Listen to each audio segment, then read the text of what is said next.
اور زکوٰۃ کیا صرف امت محمدیہ پر فرض ہے یا پھر اس سے پہلی امتوں پر بھی فرض تھا؟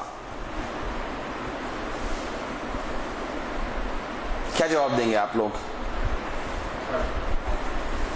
جی پہلی امتوں پر بھی فرض تھا.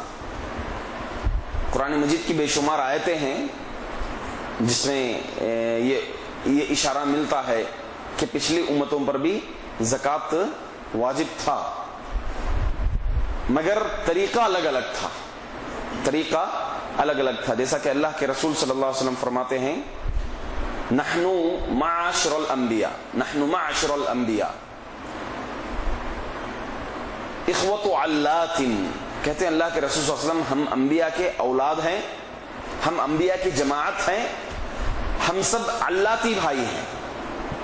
ہمارا باپ ایک ہے مگر ہماری مائیں مختلف ہیں، الگ ہیں. مطلب باپ ایک سے مراد ہماری سب کی دعوت توحید کی تھی، مگر شریعت کے اعتبار سے، احکام کے اعتبار سے ہماری شریعتیں الگ ہیں.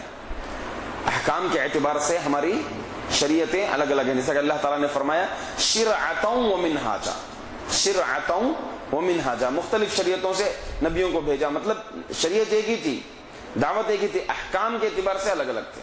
وہاں اس امت میں ایک الگ احکام تھے تو یہ امت میں الگ احکام.